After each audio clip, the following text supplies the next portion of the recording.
This video is brought to you by patreon.com/worsttake. Get access to exclusive live streams and Discord servers, on-screen shoutouts, and early access to some videos when you join now. Help make sure that we can continue to make content like this by supporting the Patreon. Links are in the description down below.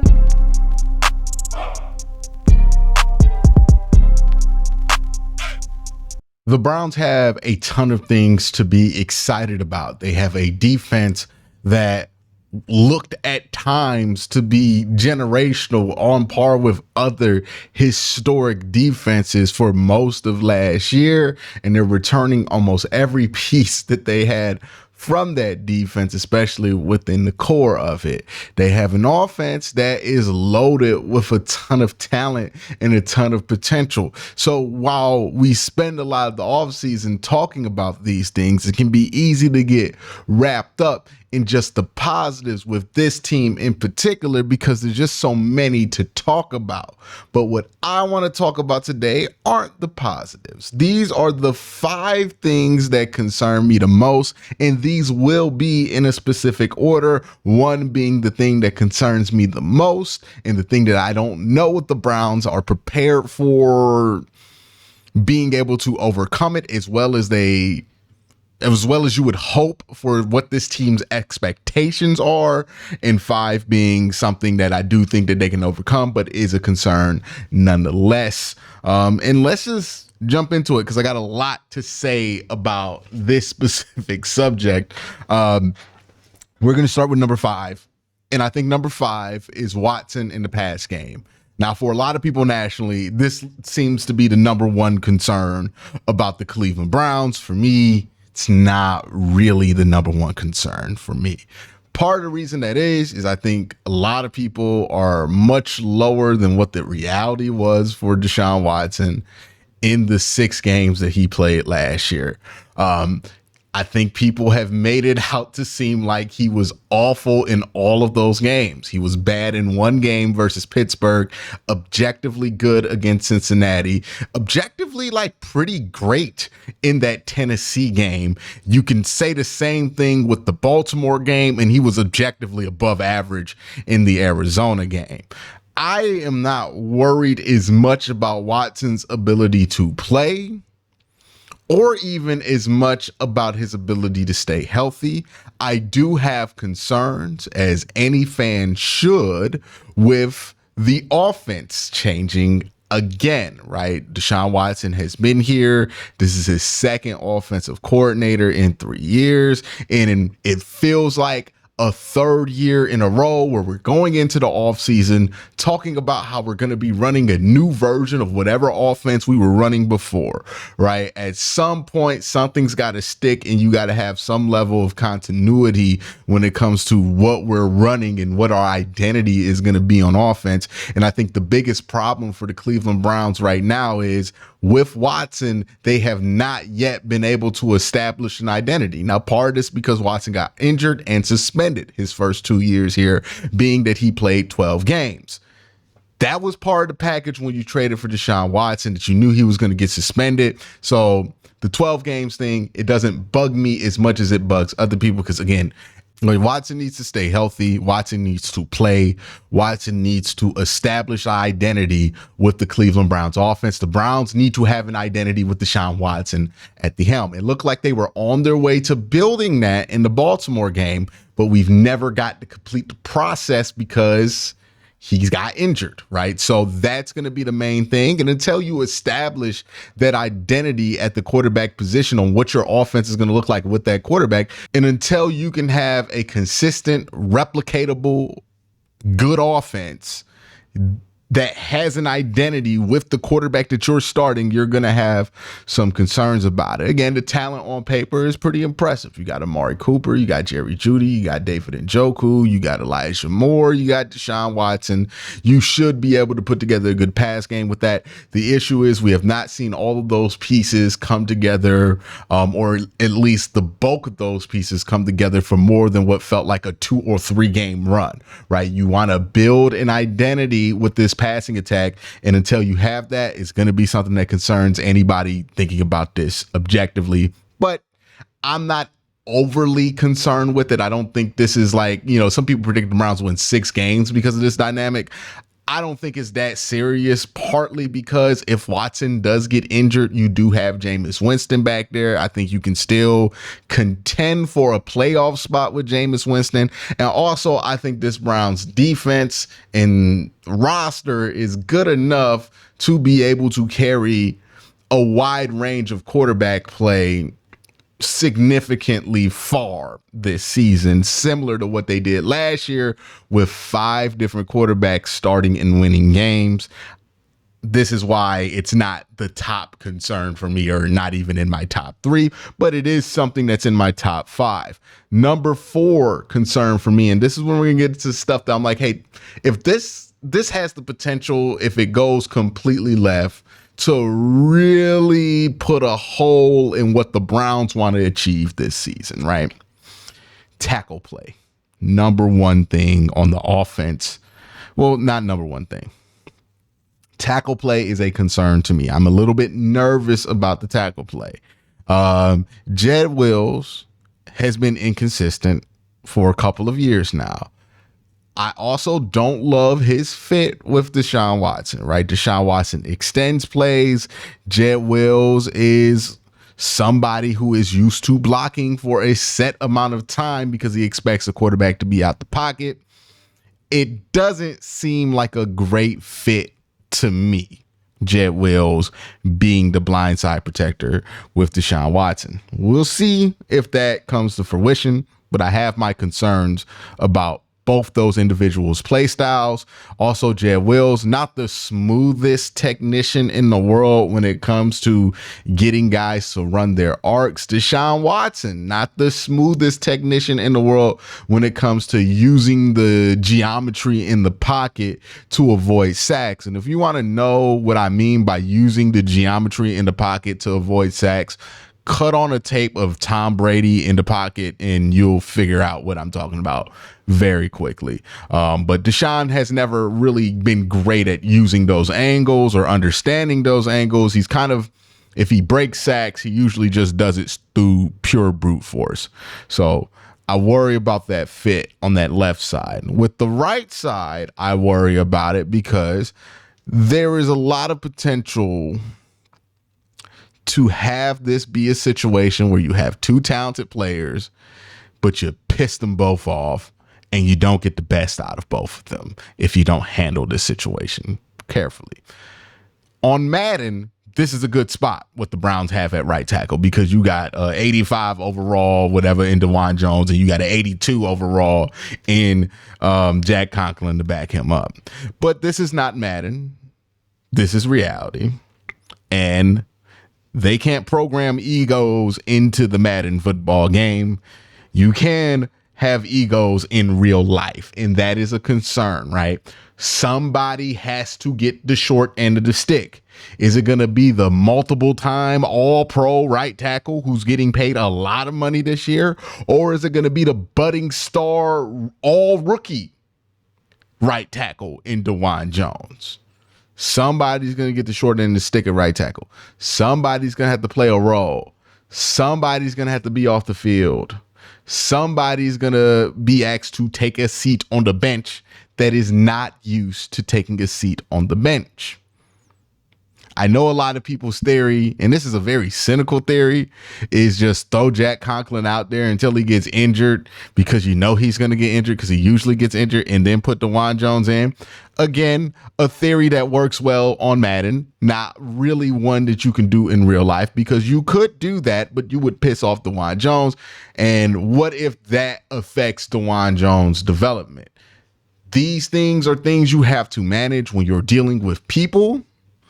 And the people part of the right tackle situation is concerning. The talent is there. The people part, that's a sticky situation to manage. And there have been more talented situations that have gotten mismanaged that have ended up in bigger disasters.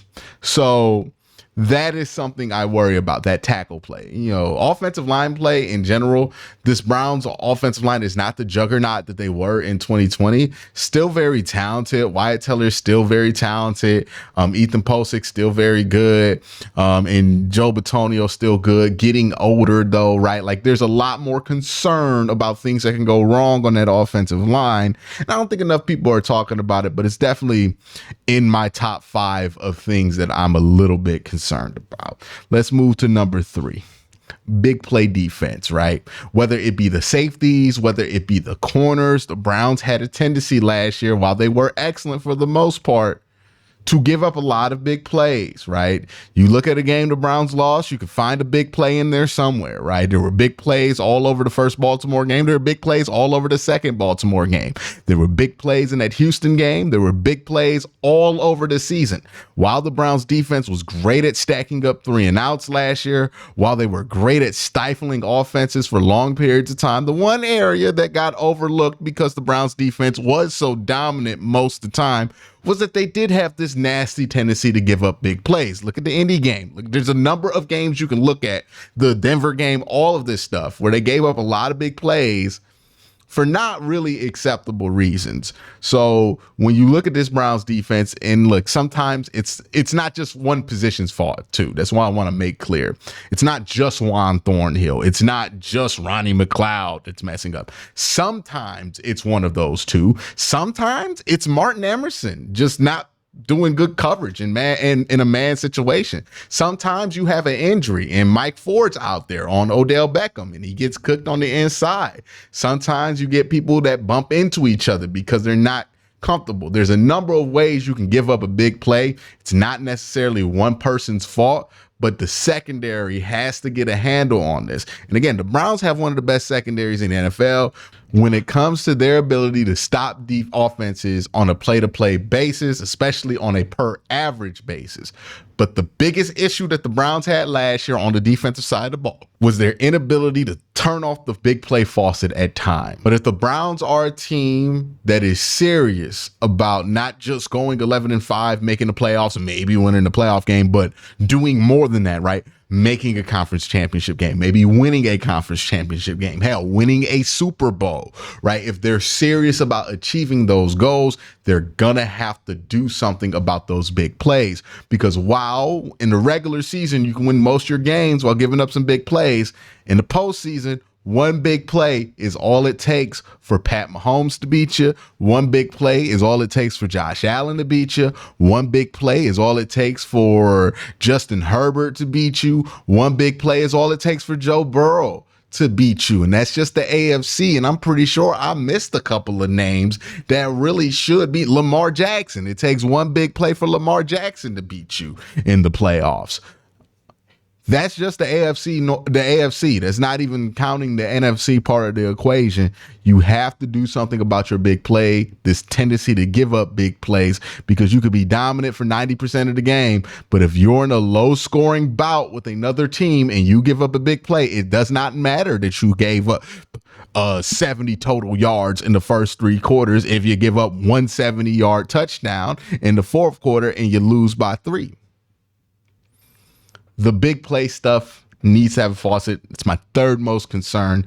And this is something that I worry about when it comes to some of the Browns' bigger ambitions, right? Is this going to be something that prevents them from making the playoffs? No. Is this going to be something that prevents them from making the mark in the playoffs if they don't fix it? Yes. Second thing I'm worried about, or the second most thing I'm worried about, run game. The run game for the Cleveland Browns is a series of question marks. Personally like Deontay Foreman. I think Deontay Foreman has a lot of potential, but also Deontay Foreman is not a sure thing like most other starting running backs in the NFL. Nick Chubb, I'm high on his ability to come back. I'm high on his ability to beat some of the timetables that have been out there for him to come back on. But he's also coming back from a crazy knee injury. So you can't really bet on that the same way that you could last year when Nick Chubb was just getting ready to play for the season and not really rehabbing off a injury. I'm not going to count him out. I'm not going to say he's going to be trash, but I can't immediately say he's going to be back to top 5 form. Because that would be a lot to ask out of Nick Chubb. I think Nick Chubb's going to be good when he does come back. I think Deontay Foreman is going to be solid, but these are projections for me. All right. These are things that I'm projecting based off of things that they've done in the past, not necessarily something that I can guarantee. And when your starter is a projection, when your backup is a projection, when your backup to the backup is a projection, and then we're down to like Nyheim Hines, I'm like, I feel like confident you can get 300 yards, and that has to be one of your top 3 concerns because there's a lot of projecting going on for that room. And the Browns' offensive line run game performance was very inconsistent as well, so it kind of ties into my worries about the offensive line. All right, the number one thing I'm worried about with the Browns this year is run defense. This is my biggest concern. The Browns were an interesting team against the run last year because they were good against the run. And they're a couple years removed from being one of the worst run defense teams I have ever seen in my life. But last year they were a good run defense team. But how they were good at run defense was very interesting, right? They are a smaller team. They like to play in a lot of nickel sets, which means they don't have as many linebackers out there. And they seem to be doubling down with that by letting Anthony Walker and Sione Takitaki walk this offseason and just going for Jordan Hicks and what's going to be JOK at the linebacker position. The Browns have a lot of players who can get to the running back quickly. What they don't have is a ton of short tacklers in the run game. Sione Takitaki and Anthony Walker were the team's 2 shortest run defending tacklers last season. They're both gone. The Browns don't have a ton of short tacklers in the run game anymore. And when you have a lot of guys who can get behind the line of scrimmage, but not a ton of guys who can tackle, you start to give up big plays on the ground. It's one of the biggest concerns you have to have for this Cleveland Browns football team. And I'm surprised not as many people are talking about this. Now, this does have to do with the linebacker position, but keep in mind, the Browns don't have short tacklers at the corner position. They don't have short tacklers in the run game at the safety position. They don't have short tacklers in the run game at the defensive line level either. Like, they don't have very many short tacklers in the run game, at least based off the numbers that they put up in 2023. That is the biggest concern for me. Where is that guy going to emerge? Who is that guy going to be? And if there is an injury to JOK, if there is an injury to Jordan Hicks, and we're throwing out Tony Fields and Mahmoud Diabate or Devin Bush, are those guys going to be capable of getting that kind of a job done? I feel like that's a tall ask for them. There's just not a ton of depth at the linebacker position right now. And where I look at where it can hurt you, it's the run game, right? Your ability to just stop the run, especially on first down, and stop big plays from happening, because the Browns gamble a lot with their run defense. There has to be 1 or 2 short tacklers on the field that can clean up behind those playmakers when they go downfield. And I just am not super confident that the Browns have those kind of playmakers there. And I worry about that being something that hurts the Browns run defense. And you have to add this on top of the fact that if you're a team that's game planning against Cleveland Browns, you're going to want to run the ball because you definitely don't want to throw it to that secondary and that pass rush. So teams are going to test you on the run game. This has to be something that they have to be good at and continue to be good at. They were fine at it last year. They have to be at that level, but they're going to be out the 2 guys that I felt like were their most consistent tacklers in those situations. And we'll see what happens. But those are the 5 things that concern me the most about the upcoming season for the Cleveland Browns. Let me know what you think in the comment section down below. Y'all have a great day. Have an even better night. Peace.